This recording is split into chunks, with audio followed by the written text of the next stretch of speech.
Dans cette formation Access, nous proposons de montrer comment il est possible de générer des tris aléatoires sur des données. Comme vous le savez, ces tris aléatoires procurent de nombreux intérêts. Ils permettent par exemple de définir des ordres de passage toujours différents substituant l'éternel classement alphabétique. Ils permettent aussi de générer des questions au hasard pour des systèmes d'évaluation. Ils peuvent, de même, conduire à la distribution automatique des salariés sur les différentes lignes de production de l'entreprise. Nous avions démontré ces intérêts au travers de diverses formations, Excel et Access. L'objectif ici est donc de bâtir un formulaire qui, au clic sur un bouton, intime l'ordre aux données de se réorganiser aléatoirement. Pour débuter les travaux, et comme toujours, je vous propose de partir depuis une base de données existante proposée au téléchargement depuis le site bombage.fr. Cette dernière n'est constituée que d'une seule table, la table tableau salarié. Elle est très simple, elle se contente de recenser les employés d'une entreprise dans ses différents champs. Sur cette source, donc, nous souhaitons bâtir le formulaire capable de réorganiser aléatoirement leur ordre d'apparition au clic sur un bouton donc. Et dans de prochaines formations, nous verrons comment exploiter ces tris aléatoires. Comme vous le savez, l'outil Access permettant de manipuler les données est la requête. Cette étape intermédiaire doit nous permettre de réorganiser l'information à notre guise afin de l'exploiter dans la construction du formulaire. C'est pourquoi je vous propose de passer par le ruban Créer et de choisir le mode manuel création de requête. Dans la boîte de dialogue qui apparaît, nous n'avons pas l'embarras du choix dans la mesure où, à ce stade, une seule source de données est présente, la table tableau salarié que nous sélectionnons et que nous ajoutons, et puis nous fermons la petite boîte de dialogue intermédiaire. L'objectif est de pouvoir restituer l'ensemble des informations de cette table sur le formulaire. Nous sélectionnons donc tous les champs concernés à l'aide de la souris et de la touche mage et nous les glissons dans la grille de requête. Si nous l'exécutions à ce stade, nous obtiendrions strictement la même vue que celle de la table, puisque cette requête se contente pour l'instant de sélectionner l'ensemble des champs pour tous les enregistrements et de restituer ces informations. La solution va nous être apportée, comme souvent, par la syntaxe SQL. Depuis le ruban Accueil, bouton affichage, je vous propose donc de basculer en mode SQL pour visualiser une syntaxe au demeurant très simple et que d'ailleurs nous allons encore alléger. Elle se contente donc de sélectionner l'ensemble des champs depuis la table tableau salarié. Notez la répétition en préfixe de chacun des champs du nom de la table. Ce préfixe n'est pas nécessaire ici dans la mesure où il ne s'agit pas d'une requête multitable, il n'y a pas d'ambiguïté.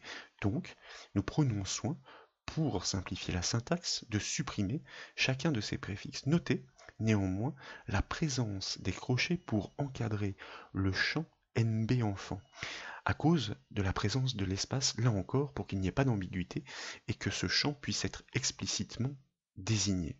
Nous sélectionnons donc le champ ID, civilité, nom, prénom, NB enfant, from à partir de la table tableau salarié. Comme vous le savez, en SQL, l'instruction qui permet d'organiser un tri est l'instruction order by suivi du nom du champ.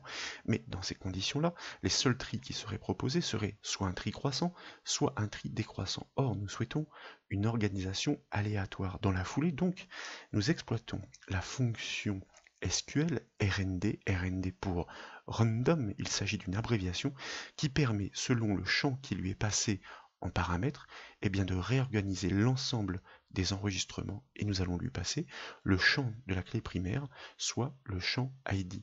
Cette fois-ci, si nous exécutons notre requête, même si ce n'est pas flagrant d'entrée de jeu, l'ensemble des données a bien été réorganisé. Pour preuve, nous allons forcer son exécution avec la touche F5 du clavier et vous constatez qu'à chaque fois, sur ordre, l'ensemble des données est bien réorganisé au hasard.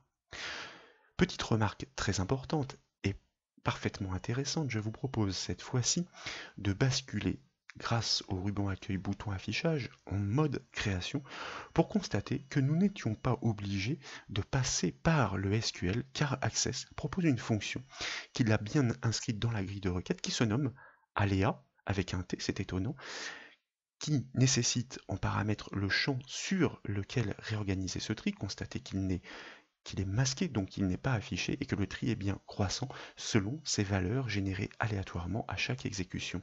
Nous aurions donc pu tout simplement ajouter ce champ calculé grâce à la fonction aléa, de manière à ne pas passer par le mode SQL pour réorganiser à chaque fois l'ensemble de ces données. Qu'à cela ne tienne, nous avons à ce stade la source permettant de construire le formulaire. Je vous propose donc d'enregistrer cette requête, par exemple, sous le nom tri salaries, salarié. Nous cliquons sur OK. De fait, la requête apparaît bien dans la liste des objets Access dans le volet qui est disposé sur la gauche. Nous fermons cette requête et désormais, nous souhaitons sur cette base créer le formulaire qui va être capable sur ordre de changer l'organisation des données. Nous passons donc de nouveau par le ruban créé. Mais comme nous souhaitons que tous les enregistrements soient présents sur une même vue, nous allons passer par un formulaire vierge et que nous allons personnaliser. Dans la foulée, nous cliquons de nouveau sur notre bouton affichage et nous choisissons le mode création. L'objectif de cette formation n'est pas de démontrer l'intérêt de personnaliser un formulaire, mais il conviendrait effectivement de le peaufiner, de le mettre en forme. Ici, nous allons focaliser notre attention sur les travaux strictement nécessaires.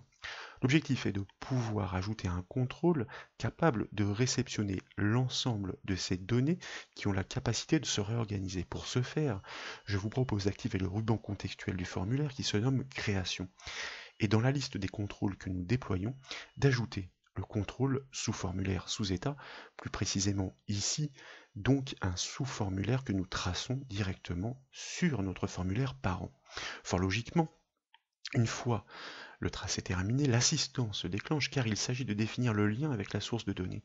Donc, nous passons les étapes de l'assistant et dans la deuxième, grâce à la liste déroulante, nous définissons sa source, une source dynamique puisqu'une réorganisation aléatoire permanente, la requête tri salarié. Nous souhaitons afficher tous les champs pour tous les enregistrements. Nous cliquons donc sur la double flèche et puis de fil en aiguille en cliquant sur le bouton suivant, nous arrivons à la dernière étape. Nous pouvons conserver le nom qui est proposé par défaut. Nous cliquons donc sur Terminer pour valider la création de notre formulaire avec sous-formulaire qui va proposer l'affichage en mode feuille de données de l'ensemble des enregistrements qui sont traités en amont, en intermédiaire donc par notre requête tri salarié. D'ailleurs, et pour preuve, nous exécutons notre formulaire avec la touche F5 du clavier et constatez qu'à chaque fois que nous allons rafraîchir les enregistrements avec la touche F5, vous remarquez que l'ensemble des données est effectivement réorganisé de façon aléatoire. Pour plus d'ergonomie, bien sûr, nous proposons d'ajouter un bouton qui permette à l'utilisateur au clic d'organiser, d'ordonner ce tri.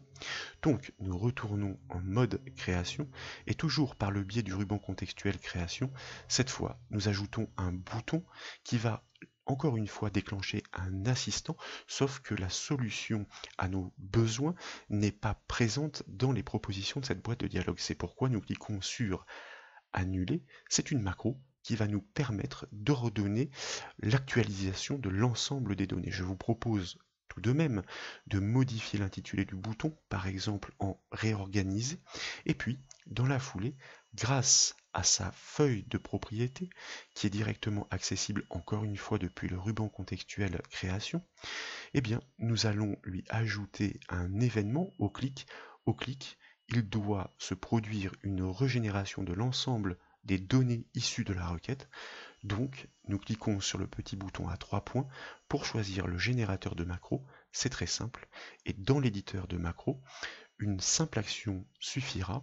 Afficher tous en rug, ça veut dire l'abréviation de afficher tous les enregistrements. Cette commande aura pour effet de produire l'actualisation de tous les enregistrements sources et comme il y a la fonction RND ou plutôt la fonction aléa, à chaque fois l'ensemble des données sera bien réorganisé aléatoirement. Nous enregistrons cette macro liée au bouton, nous cliquons sur le bouton fermer, nous allons de nouveau enregistrer par exemple par CTRL S notre formulaire que nous pouvons nommer formulaire salarié. Nous validons par OK. Nous l'exécutons avec la touche F5 du clavier et constatez en effet qu'à chaque fois que nous cliquons sur le bouton réorganiser, désormais, l'ensemble des enregistrements est parfaitement réorganisé au hasard. Voilà donc pour cette petite astuce que nous tenterons d'exploiter dans les prochaines formations, notamment pour distribuer automatiquement les salariés sur les différentes lignes de production d'une entreprise. J'espère que cette vidéo vous a plu. Si c'est le cas, comme toujours, je compte sur vous pour mettre un petit j'aime. Et comme vous le savez, vous pouvez retrouver toutes les autres formations sur le site bombache.fr. Je vous remercie.